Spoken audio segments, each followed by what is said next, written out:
All right, so it's 3 p.m. and we are all set with our today's webinar. A very warm welcome to all our participants present here today. HR professionals entering 2025 will require a blend of advanced technical skills, emotional intelligence, and strategic agility, and a commitment to continuous learning to successfully navigate the changing HR landscape and contribute to organizational growth and success.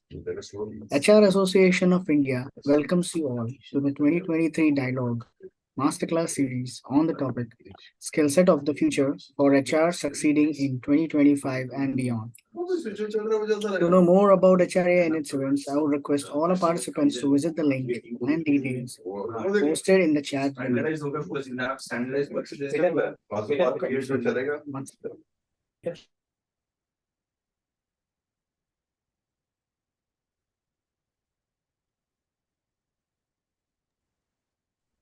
Sorry. So HR Association of India welcomes you all to the 2023 Dialogue Masterclass series on the topic Skill Set of the Future for HR Succeeding in 2025 and Beyond. To know more about HR and its events, I would request all the participants to visit the link and details posted in the chat window. Request all the participants to kindly follow the webinar guidelines mentioned in the chat window. It would be great to have all the participants' feedback. We will be running a poll before the Q&A session. Request all participants to kindly give your feedback on the session. I now take the privilege to introduce our esteemed speaker for today, Mr. Sanchayan Paul, CHRO at Modnic Lifestyle. Sanchayan is currently the Chief Human Resource Officer for Modnic Lifestyle, an Advent International portfolio company. He was deeply involved in the integration and now the transformation of the two constituent businesses, Dixie and Anamore, that merged to form Modnic Lifestyle. He is an HR leader with 25 years of corporate and entrepreneur experience across energy, financial services, telecom, tech startups, and management consulting. Before Modnic, he was the co-founder of a blue-collar workforce tech startup. Prior to that, he was senior vice president at Vodafone, responsible for strategizing organizational design as well as crafting a total rewards architecture that impacted the 40,000 crore business. At Vodafone, he was selected for two prestigious programs: the Vodafone Global HR Excellence Program for Rising Stars and Functional Experts in 2015, and the Vodafone India Lighthouse Program by Deloitte and IIM Ahmedabad in 2017 for business leaders. You can follow him on LinkedIn. The link for the same has been shared in the chat window. Now, without wasting much time, I would now hand over the platform to Mr. Sanchan. Over to you. Thank you. Thank you, Faisal. And I'm back on the HRAI platform after a long time. So thank you for the opportunity. Also, warm welcome to all. I see there are 19 participants. So warm welcome to all of you. I would like to keep this session interactive while I have a set of slides, but I'll ask you questions and you can kind of answer me on the chat or give me your reactions. Let me open up with my slide and check if that is working fine. Is it visible? Yes, Achan, you can see your slide. Okay, fantastic. So warm welcome to the session. We'll talk about a little bit of what the future is looking like, what's HR going to be like in the future, and what skill sets all of us will need to succeed. And yet, as I say that, the future is very difficult to predict. And neither do I kind of say that I know everything. Probably none of us know everything. All of us know a little bit of things. So it's very important to have master classes like this where you hear from different people. And I think even the speakers learn from the participants by hearing from them. So I think we'll have to all together navigate this very interesting and challenging future that lays ahead of us. And yes, as Socrates says, I know that I don't know nothing, right? We are all learning by watching videos, reading books, reading up articles, listening to others, attending sessions like this. We're all learning what the future is going to be and what we need to do. Yeah. Uh, so before I go into business and HR and stuff like that, let's try to see what the world in 2025 and probably beyond will look like. And I have a question for you. As I said, we'll keep this interactive. So, what do you think are the subjects that shall remain in the headlines or that will come into the headlines in the next 2 years, in 2024, 25, and probably even beyond? Would love to hear it on the chat from all of you. What do you think are the subjects or topics of discussion? What will capture the headlines?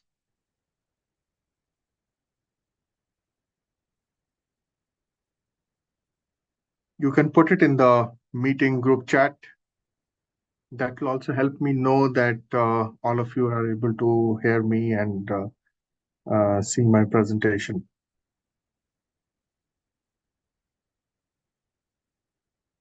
Whatever you think, that could be a sentence, could be one word. Mm,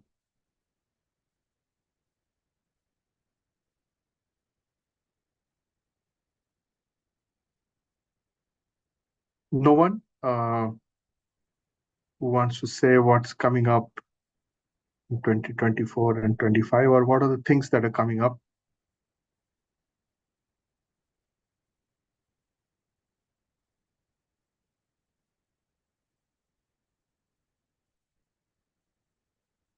Okay, I think you are either shy or not willing to put your point across. No worries, we will go on. So I thought I'll put together first a set of things that I see will capture the headlines.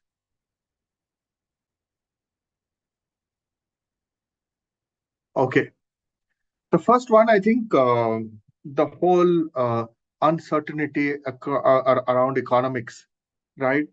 There will be certain countries which will grow at a very fast pace, specifically Asian countries and Africa. There will be certain countries where the economy will slow down, is the prediction, which is largely the European and Western economy countries. Topics of discussion would probably be how much rate we are growing at, what is the inflation, how is inflation impacting cost of living, how cost of living is impacting wages, and wages is a place, wages or salary is a place that HR professionals come in. And as you see from some of these headlines, it's very difficult to predict. Somewhere it says the mild slowdown, 2024 will be good, 25 will be tough. Some places say that the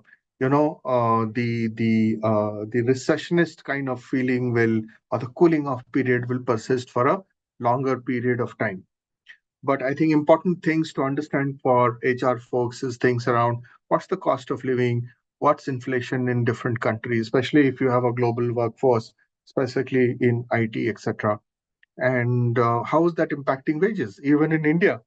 And India has a different challenge. There are some states like, let's say, Tamil Nadu or Karnataka or Kerala, which have progressed far, and cost of living and or ease of living is very different in the southern states versus in the middle states. Bombay and Delhi again is very different from, let's say, Ranchi or a Bhopal. So understanding different states and how inflation, cost of wages, standard of living is playing in different states, even within India, if you are a domestic country. That was the first one. The second one, which is a consequence of the first one, is business cycles are becoming very, very shorter. So suddenly you will find certain companies are growing very fast, especially startups, new companies, or suddenly you hear in the news that one company is growing very fast, while there's another company which is kind of unable to grow. There's kind of redundancy happening, job cuts, people are letting go, and yet you hear some company is doing well.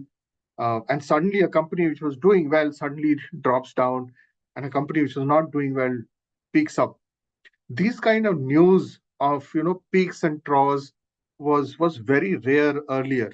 Some of these cycles ran into 3 5 years, 3 good years, and then you had a issue, or 5 good years and then you have an issue. That cycle of peaks and troughs, which is your contraction and expansion, is becoming very, very shorter. So very, very quickly you hear that this company is not doing well, or suddenly a company not doing well, doing very well. So it's becoming very important for business leaders to try to predict seasonality. How is consumer demand shaping? What will the next quarter look like? So the whole 5 year plan and 3 year budgeting is now out. Mostly people are budgeting on an annual basis and looking at businesses from a quarter to quarter. So that brings in a lot of uncertainty, and equally important for HR folks to be very, very agile to understand these peaks and troughs and uh, manage workforce and expenses accordingly, right? So, an uncertain economy and shorter business cycles were the first two things. The next important thing is about environment. And environment is making big news and will continue to make big news because of the whole climate change thing and the whole activism around it. Snow lines receding, um, water line kind of exceeding into landmass, etc. So it's a major issue of concern, and especially a major issue for concern for the newer generation, which is Gen Z and Gen Alpha, and they are actually asking in interviews, what is your company doing on environment? How are you controlling carbon footprint, pollution, smoke, etc.? And what are you doing to keep the environment or make the environment purer? So as you see, companies are struggling. Most of the big companies are struggling to kind of track carbon footprint, understand how do you do net zero climate stuff, what is your ambition, how will you impact it, where to invest, how to control. There's so much of travel happening, so much of production happening, and yet you have to ensure that it's also happening in an environment friendly way. Companies are really struggling around that. And often HR folks, especially who run factories, etc., are getting involved in environmental issues. The other piece along with environment is, of course, social and governance, which is the whole ESG piece. And a lot of places where there are no ESG professionals, kind of companies can't afford, the HR head or the HR business partner is being asked to take on the additional role around environment, social, and governance, right? So economy, shorter business cycles, concerns around ESG. And a very important aspect related to the whole social thing is around equity. And big news you see around this is around gender pay equity. Also, pay equity now is getting talked about in the third gender or the LGBT context. It was earlier only about male and female pay ratio. Now it's only about also about how are we paying our LGBT colleagues, right? And you see a lot of activism happening around that. These are some examples from Google, Goldman Sachs, and Microsoft. But there are many other examples. These make headlines because Google, Microsoft, and Goldman Sachs are big companies. And hence, big companies are in the news, and hence some of these news come in. And you see companies who are not paying attention to diversity, equity, and inclusion, which is a part of the S or the social in ESG, are having to pay up. They're losing litigations, or they have to end up paying millions of dollars in settlements. They're losing precious money from the business if they're not paying very early attention and tracking diversity, equity, and inclusion matrices. The other piece which is happening is that was a bit around gender and sexual orientation. This is a bit about age. Uh, so on one side, there's technology evolving and ideologies are changing. So your consumers are constantly in a change mode. On one side, you have an aging population, and another side, you have the Gen Zs, and very soon the Gen Alphas, who were born after 2010, will come into the workforce. And you're getting to hear new concepts. People are not really identifying himself or herself as a certain type, they're saying we are more fluid. We are more nomads. We are identity nomads. They're also discovering themselves. They want to be free. They don't want to be categorized. They don't want to boxed into identities that our generation thought. So they don't want to live with the definition of our uh, generation, right? Um the other thing is everybody says um we are different, we're individuals, but there's a lot of community feeling. Gen Z and Gen Alpha are coming together based on certain community values. They're very, very separate, very, very individualistic in that sense. They have their own identity, but they come together. So there's a communalistic feeling around certain matters of interest of community.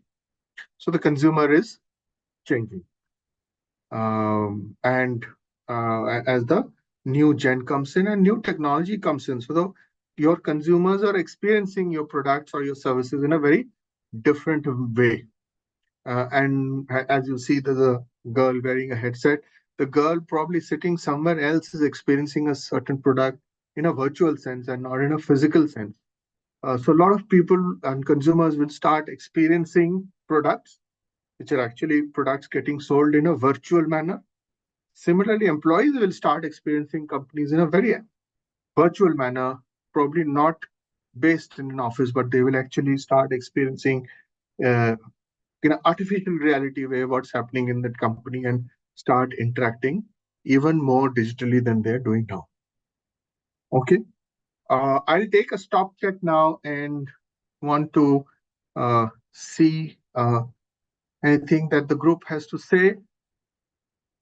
You can give a thumbs up, thumbs down, or any other emojis if you're heading in. Okay, Faisal. Anybody else in the group? Anything on the chat?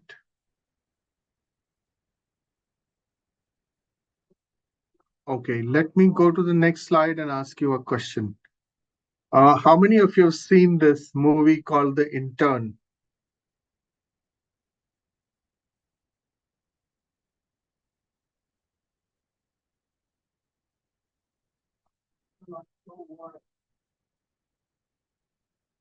No one? Or am I not able to see? No one written anything on the chat. Okay, nobody's written anything on the chat. We can Okay. wait. Okay. Anybody wants to say something? Just kind of switch on the mic and say what this movie was about. Or even if you're not seen, you can just have not seen.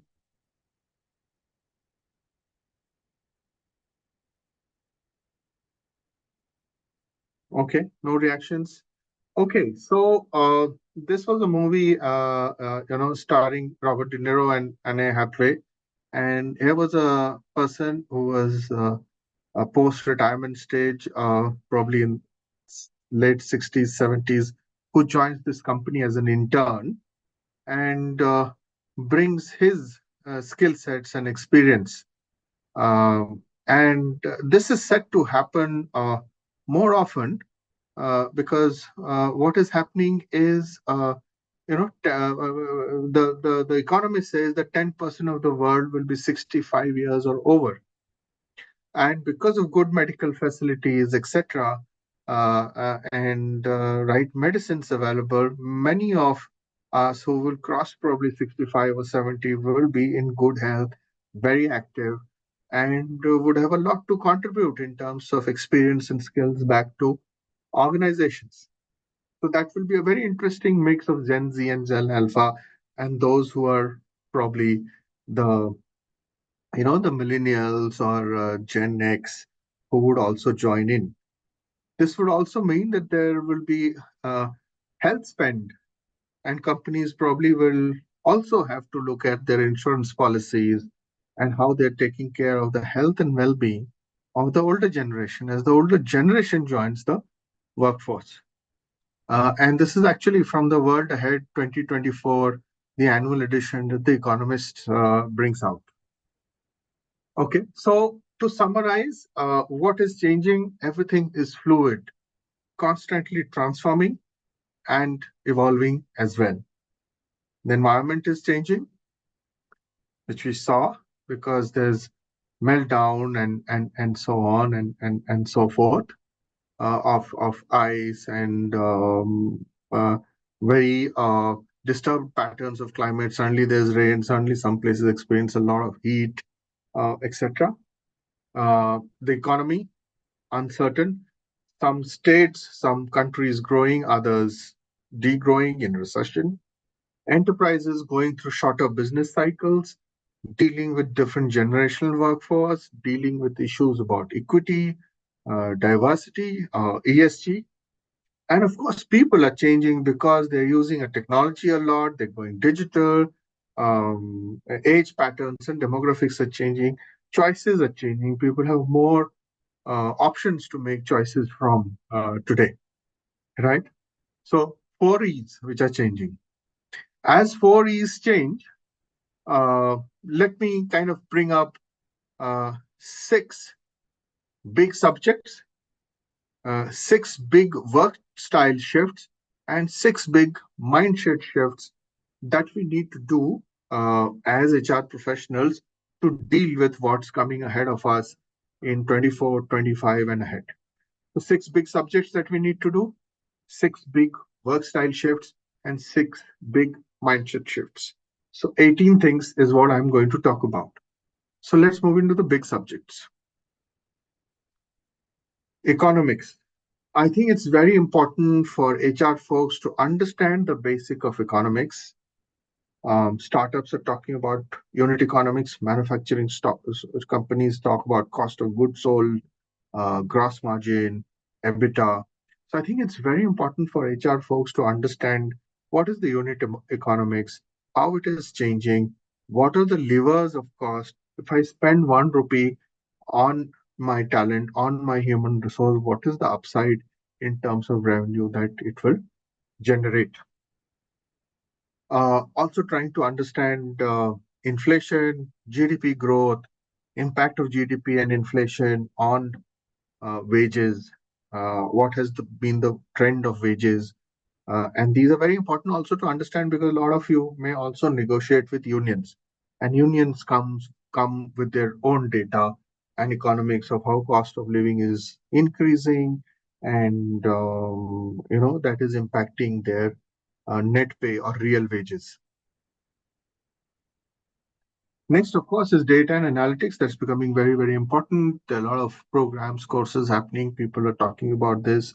And it's more about trying to do predictive analytics and prescriptive analytics because at one point in time, HR used to do very descriptive analytics and diagnostics. So this happened. Now we are trying to predict what will happen. So predictive HR analytics and also prescriptive, what the business should do in advance to avoid, let us say, attrition or loss of talent. So a lot of focus on data and analytics now. Of course, digital and AI, and HR folks are having to learn AI because it's really helping them make job descriptions, do job posts, screen resumes. HR guys are also experimenting with AI on how a first round of screening can be done. For example, at our company, we're running a small pilot with a startup to see can AI do the first round of screening because managers often don't have the time. Or when managers or interviewing hiring managers are free, the candidate is not free. How can we get the AI to replicate the human at least to one round of screening before the human touch interview happens? Financials, as I said, understanding what leads to your cost of goods sold, labor cost, how does it lead to gross margin? After gross margin, what are the different cost elements that come in? How does it lead to EBITDA? And from EBITDA to profit before tax, how does it lead? You need not become a financial analyst or a financial planner, but it's very important to understand some of these concepts and the basic overall numbers. How do these lead to? And as you understand this, it's very important to understand operating models and effectiveness. So, one is about productivity. What is this productivity in sales? What is the productivity in manufacturing? Also, trying to understand what operating model works. Does a temp staffing operating work better?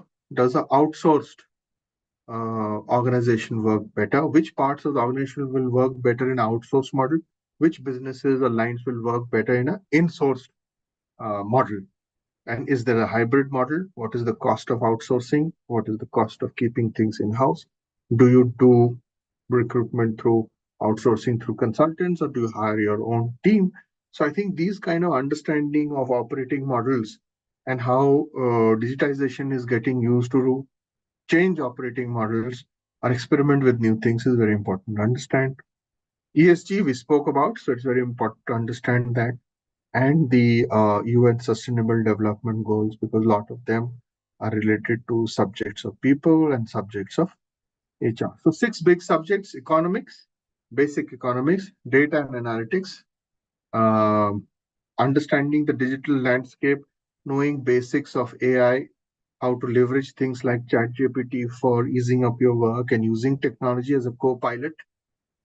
Basics of financials, how to read a P&L at least from broad perspective, if you are not very keen to learn finance. Operating models, insourcing, outsourcing, offshoring, temp staffing, having things in-house, product-based organization, geography-based organization, what operating model do you choose, and knowing about what are the environment, social uh, governance concept. Then are six big work style shifts. And first of them is we have till now been using an employee lens. What does the employee need? I think it's very important to shift to a consumer or an external customer lens. So, because the external customer interacts with your internal employee. Yesterday I was talking to Peter.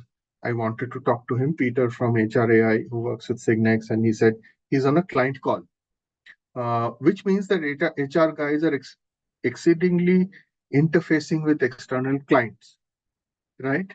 And it's very important to understand who are your vendors, who are the supply ecosystem. If you are a retail company, then what is the consumer profile? Who walks into your store? The lady who's walking into your store, how does she interact with the store front end executive, with the customer service executive? It's very important to understand. Only then you will be able to understand what the employee needs, because then you make the link between a happy employee and a happy customer. So visit your markets, visit your factories, interact with your vendors, interact with your suppliers, interact with people who are outsourcing uh, business to you, to understand what is the consumer or customer lens. And this is a small kind of a flow chart to say what questions you will ask, because understand what the consumer customer wants. You may not be able to give everything because there are some external environments, constraints, regulations. And then you filter it down to say, what does the organization need to do to give to the customer what she wants? Now, what the organization needs to do, the business leaders need to respond to that, and hence help them craft their mission, vision, culture, values, and strategy, so that business leaders are able to make the organization respond to what the customer wants. And if business leaders are responding in a certain way, what do the employees need to deliver? And that's where your whole aspect of how do you design the organization, whom do you assign roles, accountability, what measures of success do you set, etc., comes in. So the whole link between the employee, the business leader, the organization, and the customer needs to be seen from the other side to invert the pyramid, is my little bit of advice. The first one we spoke of. The second one we have already spoken about: get commercially savvy, get a grasp of things like unit economics, operating margins, and so on. While you think about the external customer, don't forget the internal customer and what is the cost to serve the internal customer. How do you design processes using technology? How do you simplify it? Use a bit of design thinking to understand employee journeys and put the employee at the center before you design some of those processes. So think of both the internal customer and cost. Think process. After you think process, then simplify it and digitize it. Often we as HR folks just jump ahead and try to digitize things before even simplifying it or setting the process right. So the right way is to look at process, simplification, and then digitization. As you get a lot of data, we spoke about data and analytics, and we spoke about all this digital interaction. Every employee is sharing more data with you. They're sharing their transactions on your ERP, on your HR system, on your AI chatbot. They are responding to surveys. You have a lot of demographic data on them, which city they're coming from, which campus, etc., how much they're paid, performance rating, are they married, not married, do they have children? You have huge amount of data. So I think slowly the expectation from HR folks would be to personalize and customize.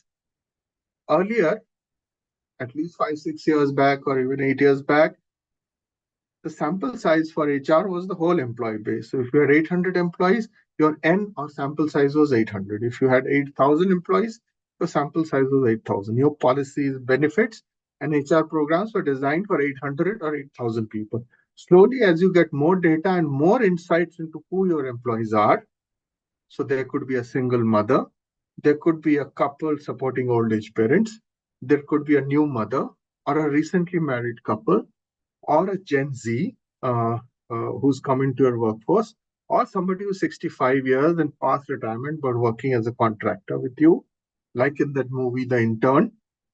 You need to customize. You need to reduce the sample size. And at some point in time, the sample size, which then will becoming one, everybody will ask something personal and customized for himself or herself. The fifth one is about telling story. You have a lot of data, but can you tell your story around the data on what it means, what it will lead to the business? So storytelling as a skill is a future skill for sure. And then being very agile, because business cycles are becoming shorter, as we saw, economic uncertainty, etc. So be agile, uh, fail fast, learn fast. If you designed an operating model or an org structure or an HR program, it didn't work, change it. Also, if you think something is good, go ahead and try it. Don't wait to make it perfect. Be agile, try it, learn fast, and then change it and learn again from it. So don't be fixated, right? So take the consumer lens, be commercially savvy, look at the internal customer and the employee as well. Customize. So 4 C's: consumer, commercial, internal customer, customization, and then storytelling as a skill, and then, of course, be agile, learn faster. So we looked at 6 big subjects. We looked at 6 big work style shifts. We will look at 6 big mindset shifts. But before that, let me climb up a bit and check if there are any questions or any comments on the chat around this subject or anything else.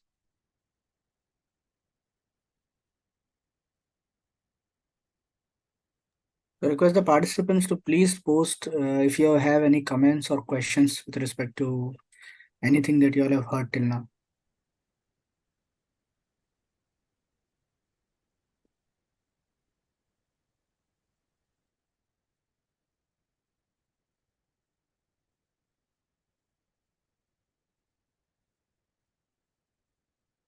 Okay, we will open up then for questions and comments towards the end. Okay, so what are the big mindset shifts? The first is you need to shape the agenda rather than only listening and transacting. So HR is no longer a transacting function. It has become a agenda shaping function, right? So when somebody asks you to hire, don't just respond and hire. Understand the operating model, the cost, why that role exists. Can it be done in a different way from a different country? in a different model? Um, is it required at all? Or that investment can go in somewhere else which can give a better return or a better leverage? Talk about that. Bring in your understanding of bit of commercials, aspects of talent, aspects of productivity in those discussions, and shape the agenda than only following what you're asked to transact. Second is, don't try to solve every problem yourself. Build capability in your people managers. Your people managers are your first line HR managers. So transfer that capability so that your first line managers can solve a lot of HR problems rather than you solving everything. That will reduce your transacting work and help you to create bandwidth to work on shaping the agenda. Design experience, as we were talking about, don't just make HR policies, understand the employee journey and design an experience for them rather than only making a policy. The fourth trend that I have seen in many HR folks who give interviews or whom I interact with, or even in campuses, some of them want to remain very specialized. So I do recruitment, I will continue to do recruitment, and I don't want to do anything else. Recruitment is what I'm comfortable. Or I'm doing total rewards, comp and ben. I don't want to be an HR partner. I am happy doing my numbers and Excel sheets and calculations, and I want to remain. I think that is very dangerous. Develop some specialized skills that are very critical and important.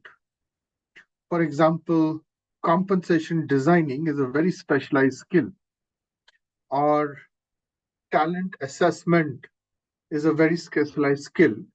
Develop those skills and build on the skills rather than trying to be very specialized in one sub-function of HR, because you never know with technology, with artificial intelligence, and changing ways of working, any point in time, that role may exist, may not exist, may get outsourced, may get handled digitally by an artificial intelligence, and you may suddenly find yourself out of place. So acquire specialized skills and build on them, but be open to doing different roles. Don't get into a specialization, acquire specialized skills. Create value versus managing people, which is also managing people is you just manage them. Uh, you just kind of help them with their goal setting, appraisals, confirmation process, the whole transacting thing. Try to create value in their lives. How can you help them understand the company's mission? How can you enhance their performance? How can you teach them productivity hacks? How can you help them be a better person? How can you talk to them about their mental health? How can you build resilience in them? So create value in people than trying only to be a people manager. I think people manager, if you transfer the capability, first line managers can be great people managers. The last one is your whole relationship with the business. It has to be about a partner, not an ally. An ally is like a friend. Like the United States of America has certain friends, but it has also got a partner like India, which partners on specific objectives and specific subjects, but is not a permanent ally. Because if you become an ally, and somebody is doing something wrong or incorrect, you become a part of it. While a partner is separate, but is also a conscious keeper and guides the other side on what is best and what is not best. It's a bit like your spouse or your partner at home. He or she will also tell you what they don't like about you, give you some feedback, help you understand your points that you lack or your drawback. They will help you build stuff, right? But an ally or a friend will never highlight your drawbacks, will exactly do what the other person is doing. So be a partner, like let's say the India is to a Russia or a US.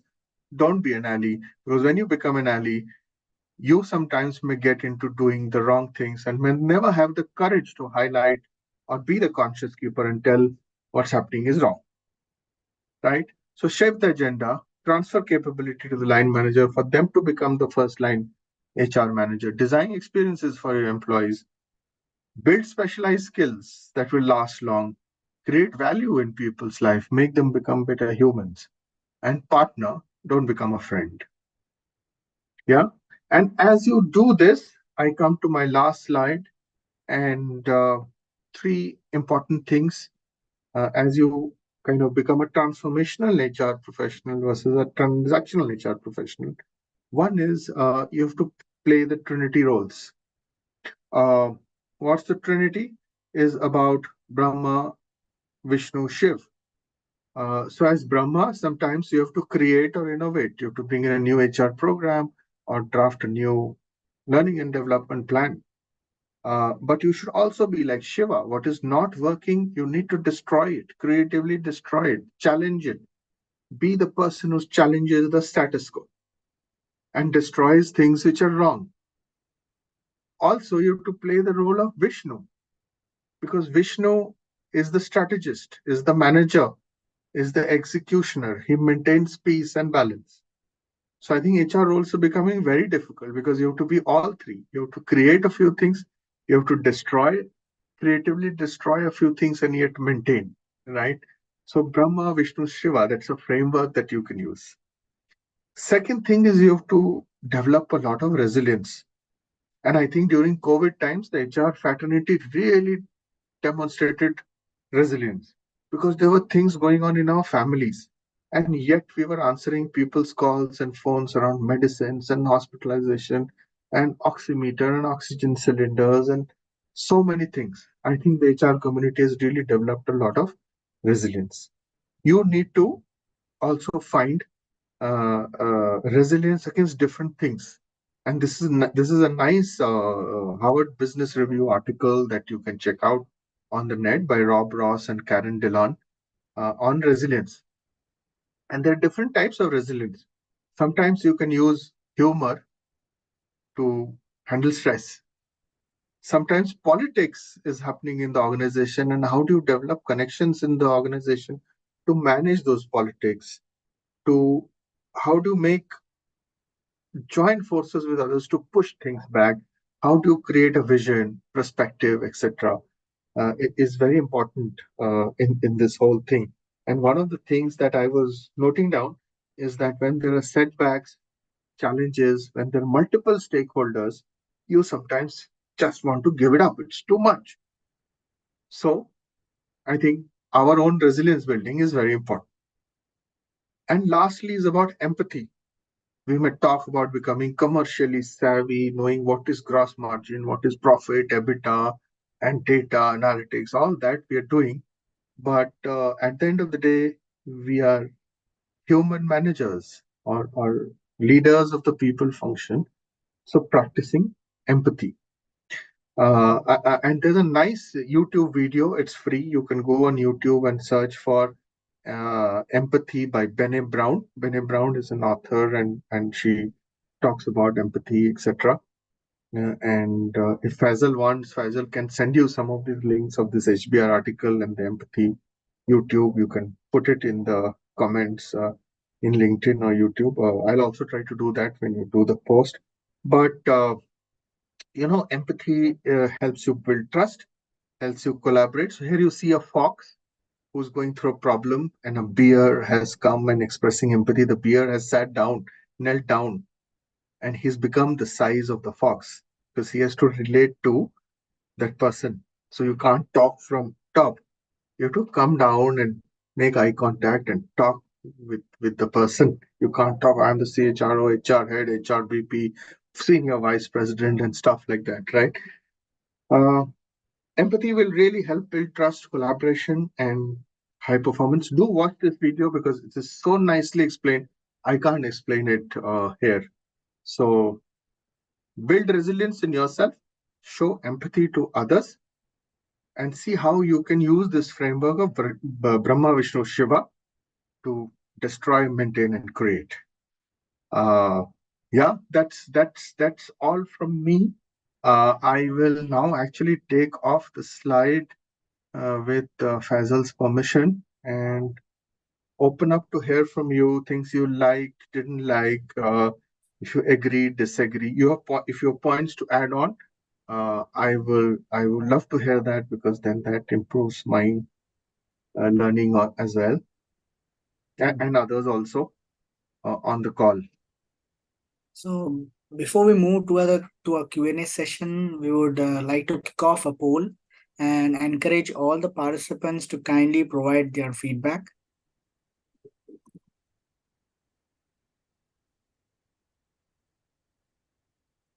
While you're sharing your thoughts, we kindly ask the participants to post their questions in the chat window. Thank you once again, all our participants, for joining today's session. We have received numerous inquiries about the e-certificate offered by HRAI. To claim your certificate, please share your details, name, and session attended via email to the provided email address in the chat window. Kindly ensure this is completed by the end of this month. We will email the e-certificates to you based on the details received.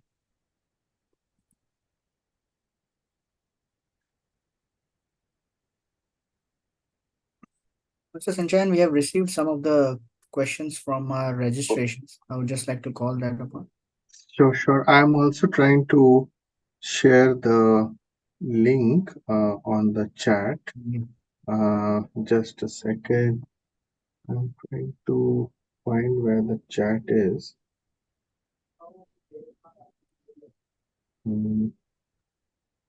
Yeah.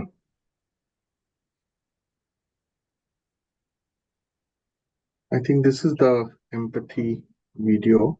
You can hope I have given the correct link. Yes, this is the Bene Brown video on empathy. Yes, please do open up for questions. The first question asked by a participant is how will the increasing integration of AI and machine learning impact the role of HR professionals in talent acquisition, development, and retention by 2025? Okay, let me take that. I think wonderful question. And to tell you frankly, all of us are still discovering how it will impact, because every day AI technology is changing, evolving, and bringing in new aspects. But I think two or three very important things that the AI in the very foreseeable future won't be able to do is one, show compassion and express empathy. They can do your all data analytics and calculating cost and this thing, do some round of screening, assessments, and all that. But the whole human thing about expressing empathy and expressing compassion with people, really spending the time with them and trying to understand them, the AI will struggle to do that from a foreseeable future that we tend to see.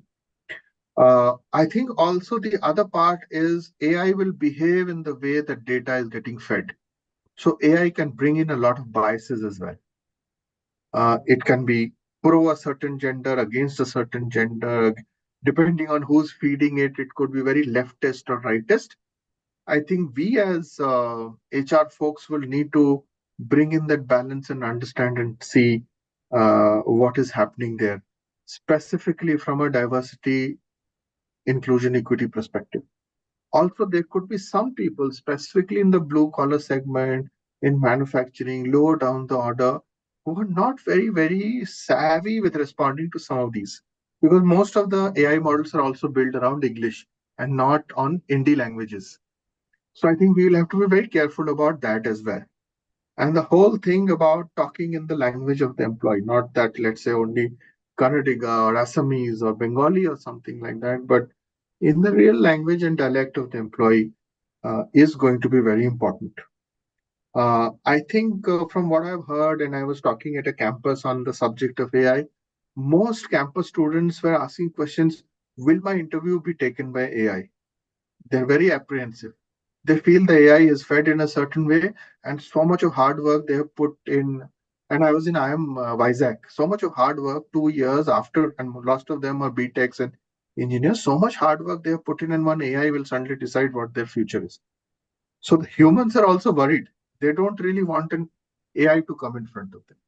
But of course, to manage volumes, etc., you might have to use, but be very clear that the first round screening is by AI, and which is based on certain basic requirements. After that, there has to be a human interaction. And I think the whole thinking, the whole human touch that we as HR professionals have, I think the HR professional, the shaping the agenda side of thing, not the transacting HR professional, that HR professional will be the most impossible thing to replace by an AI. But use it as a co-pilot. So use technology as a co-pilot.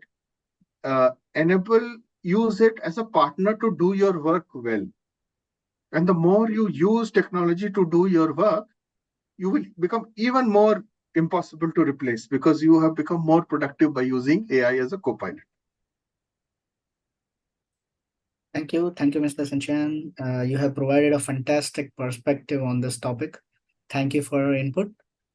Moving on to our next question is, with the rise of remote and hybrid work models, what specific skills and competencies will HR professionals need to effectively manage and engage a distributed workforce? Great. I think the questions coming in are of great quality. People were not typing it, but I think when they're asking, it's fantastic questions. Uh, Again, that is a subject I think which all professionals are dealing with. I think two or three important things. How do you build collaboration when a certain part of the workforce is remote and certain part of the workforce in office, or they're hybrid? A lot of organizations, including ourselves, are also. So what we are encouraging is, see, something like an annual meet or a all hands town hall may become very difficult because not everybody is coming to office. And today I come to office, tomorrow Faisal will come to office. So when do I do that all hands meet and stuff like that? So we are saying now those gatherings have to be in a small group. So if Faisal in my team, and let's say I have 10 more people, I take Faisal and the other 9 people out for dinner or drinks or have a meeting with them. So in small groups, I think those engagements will happen. The other thing, so this skill of enabling managers with budgets, with the whole framework on how to engage, do spot recognition, for example, spot awards, because you may not have that big town hall where everybody comes in and you're announcing and big award function, but spot awards, Hall of Fame, stuff like that, which are quick to do, small things to do, and make people recognize their work and acknowledge them, is what I think HR BPs in smaller teams and HR people managers will have to do together. So smaller engagement and quicker. So you can't wait for 1 full year to do your annual engagement. Now you have to do it in smaller groups and more frequently. Second skill I think HR guys will need to learn is innovative ways to say that if you come to office, what is it that you will get? Because you will, like in a Bombay or Bangalore or anywhere else, also Delhi, you will travel 2 hours and go back 2 hours. 4 hours you will spend in traveling, and maybe 6, 7 hours at work. So why will you travel 4 hours to work for 6 hours when you can do the same thing sitting at home, and the spending on commuting? I think you will have to, HR guys will have to create value. So when the person is in office, what value do you give? Is it in form of learning? Is it in form of exposure to the leadership team?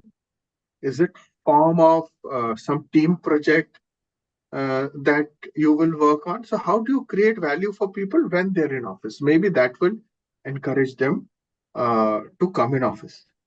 Third, I think a lot of us are making it about cost. Okay, if my people work from home, I will save cost because I don't have to give office rent. I think that is creating dissonance or disconnection. Acha, so these people are not calling me to office because they are saving money. You're saving money, that's a consequence, but that is not the logic to make people work from home. What is the logic? Are people more creative when they're alone? So maybe your creative folks, some marketing folks, corporate communication guy, designers, etc., want to work at home in their pajamas, in their comfort place, and they're more creative. So do it for them, not for saving your office rent. So I think creating value when they're in office, the right reasons. Uh, how do you make them bring to office? How do you create quicker, smaller engagements in smaller teams rather than annual gatherings? I think these are very important, small things to do. Nothing very scientific, but very small things to do. We are a products company. We make apparels. So for us, it's very difficult. People can't really work from home. Manufacturing, sales, everything is physical. Designing the product, feeling the product, the cloth, the fiber, fabric is very difficult. So most of our people work from home, though we have options of hybrid and based on need, etc. Sometimes once a week, etc. We give this thing. So you'll also have to see your business context because a lot of people say Netflix is doing this, so I will use it. Now, Netflix is very different from apparel manufacturing company or let's say a laptop manufacturing company. So you have to also see your business context and then handle it. Thank you. Thank you. Your answer was both insightful and thorough. Thank you for that. So, Thank looking you. at the time constraint, I will take one last question, Sure. which is how can HR leaders cultivate a culture of continuous learning and upskilling among employees to align with the rapidly evolving technological landscape and changing job requirements? Very important question, and we have often struggled with it in our company. So I don't think we have the real solution. But what we have done is we have told them three things. There are certain things like using Excel or using ChatGPT in Excel or making PowerPoints through ChatGPT, etc. are things that you can learn on the YouTube, or there are small courses of 500, 600 rupees. If your work needs, please do learn that. There will be certain programs which will be more people manager skill building, leadership development, etc., where the organization will specifically focus on building things like the things that I spoke about, resilience, empathy, and all that. That will happen either maybe at a campus, which is could be a B school campus or in the office campus. Uh, Third is based on skill sets. So let's say Faisal is a compensation specialist and he needs to understand how to design ESOPs or stock option plans. We will send only Faisal to a certification program that may be online or mostly or offline and help Faisal build that skill because it is required for his job. So one is things that are easily available today for less than 500 rupees, please go ahead and do it. And you must, it's part of, it adds to your value. Big interventions, leadership programs, people manager skill building will be offline and we'll do it on campus. Third, specific skill sets for specific people, we will spend and upskill people to do that.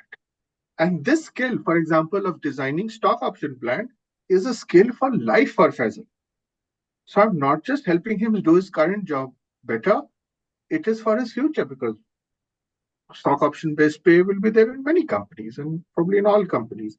Faisal is now skilled for life to do that. So we are helping build life, helping them become better managers. Some things they will do on their own.